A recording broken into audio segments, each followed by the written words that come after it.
องเอ๋ยหนึ่งซับหนึ่งไลค์หนึ่งแซ่เพื่อเป็นกำลังใจพี่น้องนี่คือน่าจะเป็นบริธามบาบนำเนาะตัวนี้ก็แม่นของเผ่าตองเลี้ยงบ่เนาะบริธามบาบนำเบิ่งแต่ว่าบาบนำวัดรุดอยู่โพดเนาะสำหรับนี่คลิปนี้เนาะบ่มีอย่างไรเนาะก็สิมาเลาะเบิ่งวิถีชีวิตของหมู่บ้านเผ่าตองเลี้ยงเนาะอันนี้คือชุมชนหมู่บ้านเผ่าตองเลี้ยงพี่น้องที่ดำรงชีวิตอยู่ในแขวงสยบุรีเนาะเพื่อนแต่ละหลังก็คล้ายกันเนาะสไตล์คล้ายกันพี่น้อง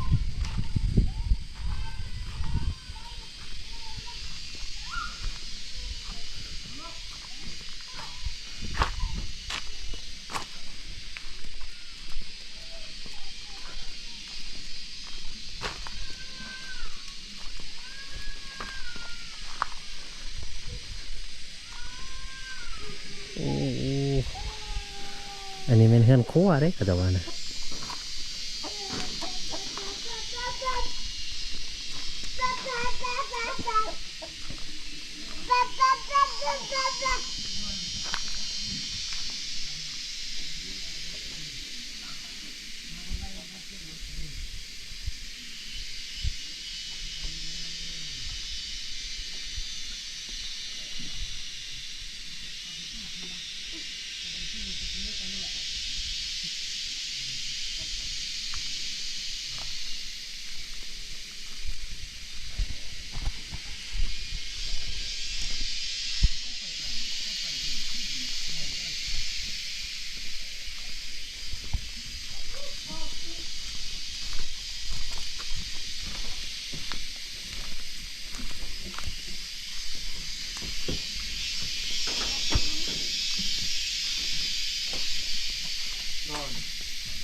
เสื้อยาวเลยมันอยู่มอดบ่มัน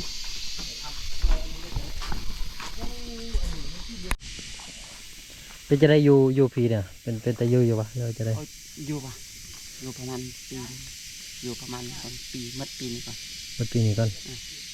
มัดปีนี้บางสภาพการเป็นเดิมก็จะคันผักหลัดมาอยู่น้ำลูกก็จะได้มาอยู่น้ำลูกนี่แหละอยู่พุ่นเฮาก็บ่มีดินเลยทุกอย่างมาคันว่าเพิ่งอาจจะนำเขาว่ามาอยู่แล้วก็เบิ่งสภาพการแล้วก็สิมาก็จะได้มาคนเดียวแหละกับลูกเมียพุ่นก็จะได้ปะไว้ให้เขาสักมันอันนั้นมันไปว่าเข้าไล่แล้วมันอันนั้นใจมันโบเสียให้นะ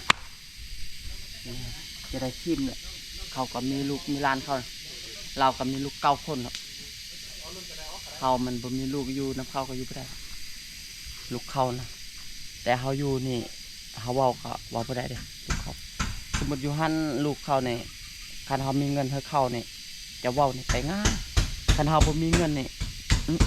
เว้าไปเลยอยู่ซึ่งบัดนี้แม่เขาไปเที่ยวนี่คันเขาว่าเขาไปหากินมาเนาะไปลูกหาเงินหาคำมาเนี่ยเขาถามสิแม่ไปอย่างบ่บอกเลยก่อนบางเธอก็ไปเที่ยว4-5 มื้อบ่มาเฮือนก็มีเจ้าเขาเป็นทัวร์อยู่เฮือนเนี่ยรอคอยคันบางหอดได้เจอให้ดิบตีอยู่คนนึงขาสตาและสูงก็คือใจมันจะกัดเลยสูงเนาะก็คือเราลุมมาทั้งเฮาคันมันเราลุมมาทั้งเฮาเนี่ยเขาเพชรสันเนี่ยนะอายุเนี่ยประมาณ50 ปลายที่เขา60นี่โคตรเกินโบมีไปเที่ยวเนาะ อยู่หออยู่เฮือนอันนี้เนี่ยเราบ่ได้อยากไปแล้วบ่ได้รอว่าเฮาไปวันนี้บ่นั้นบ่ได้เว้าแล้วอยากไปแล้วไปเจอตัวเองเดี๋ยวเราทุกข์ยากครับไปอยู่นำเข้าเนาะแต่ว่าเขาทุกข์เขาไปเอาเข้าแล้วอยู่เฮือนกับเฮือนเข้าเขาเว้าบ่ได้ อันตอนเจ้าอยู่บ้านนาแวนี่เจ้าก็ไปหาอยู่หากินในป่าอยู่บ่ ไปวะ ไปพอมานี่บ่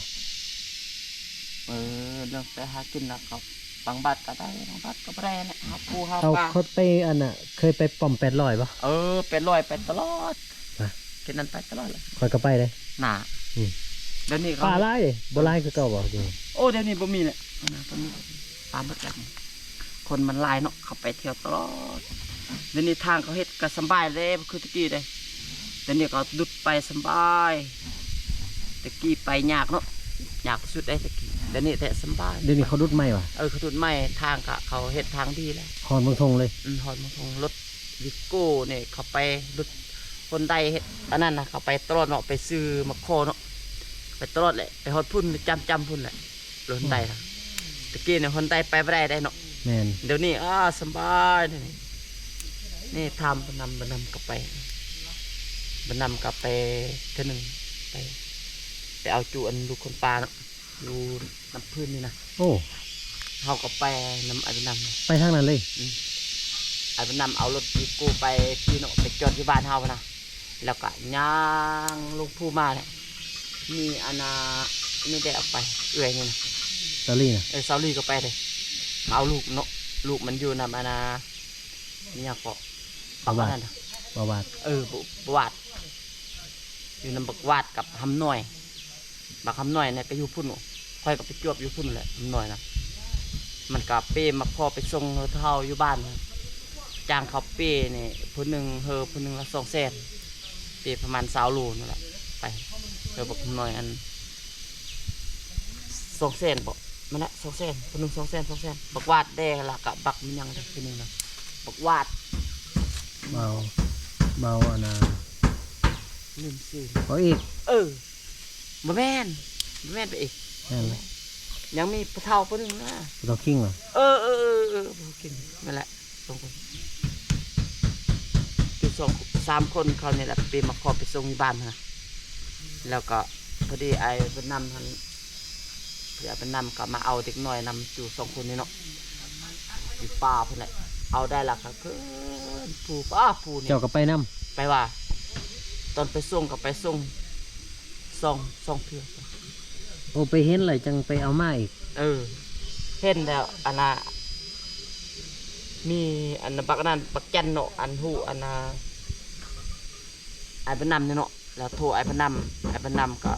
มาเด้มาแล้วเท่ากับไปนำกันแหละเท่าเราไปปีมังโคปีมันนั้นปีได้40 โลบ่ขึ้นผู้ว่าก็ยาวเลยขนาดบ่เท่ายาวสุดเลยขนาดแล้วก็ทำเป็นนำมันบอกว่ากันจะเอาลูกชายมาอยู่นี่ได้บ่ละว่าได้กันมันคนป่าว่าแม่นว่าลูกในเท้าจันนี่แหละกันเป็นนั่นเราไปซอกซะเอามาไปซอกแล้วจวบแล้วเราว่าพ่อกันจะบ่ไปเฮาบ่ไปนะเตียงบ่ลืมกันจะไปเตียงจะไปกันจะไปแล้วบ่ไปจะเป็นเฮาจังมานำนี่นะจังมาพี่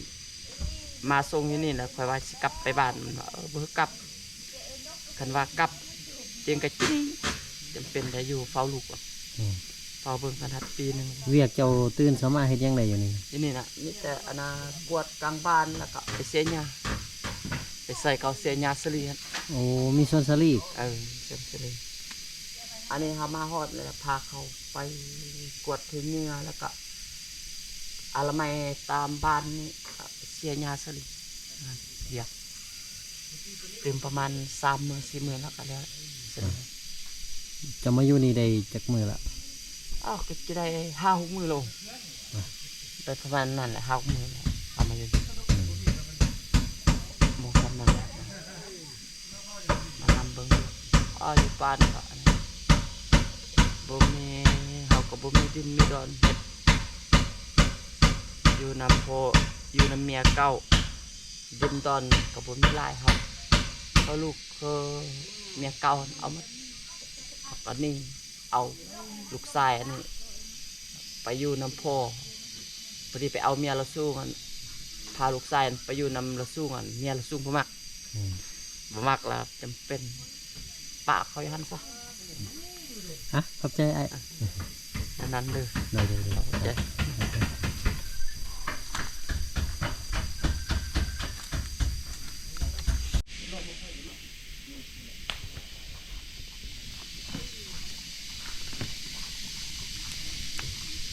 ตอนนั้นฝนตกจุดแต่นี่เขาเนาะเดี๋ยวนี้มันฝนตกจุดอย่างนี้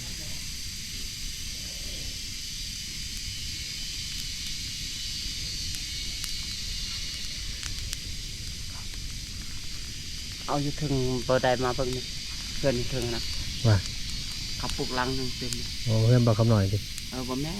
ยังมีลังหนึงอีกลังเขาเอาแก้วเซอร์ดิ วะ ปลูกเขาปลูกงามวะไปเที่ยวเบิ่งกัน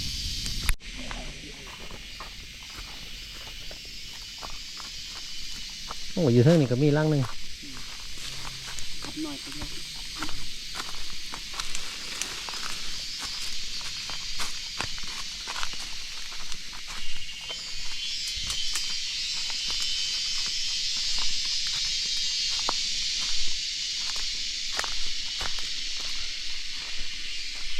บ่มียุงไรติ บ่มีปัญหาปันแรงจริงมีปีนี้ เจ้าก็มักหากินอยู่ป่าบ่ โอ้อันนี้นะไปตลอดอันนี้ปันไปทางนาเวนที่น่ะ เจะมาอยู่น้ำบนน้ำนี่แต่เพิ่นไล่ให้เจ้าแบบใด เป็นไรไปซอยเวียกเลยไปซอยเราไปเขามาเบิ่งลูกกิน มาเบิ่งลูกเนาะ คนก็คนตัวอันนั้นคนว่าอยากมาอยู่คนก็เก็บแลนอันนั้นขอน้ำเข้า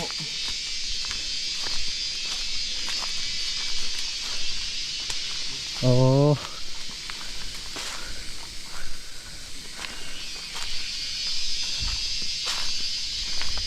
ตัวนี้แม่นเพื่อนผู้ใด อันนี้น่ะอันนาเบิ่นนะ เพิ่นมาน เอาไว้เอาไว้บนอันนาเขามาจอดรถเนาะมันเข้ามาท่องเที่ยว ำโอ้เวลาเขามาเที่ยวมายังเห็นบ่ นี่เคยทำหน่อย ไปขายกับบอลเก็บปีได้นี่เนาะ นี่นแหละ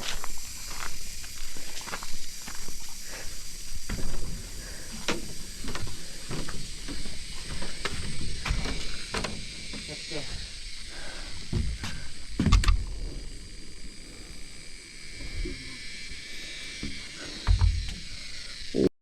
สำหรับคลิปนี้ก็สิขอลาไปก่อนพบกันคลิปต่อไปพี่น้องขอให้พี่น้องอยู่ดีมีแฮงผมจะได้ความไข่ยามี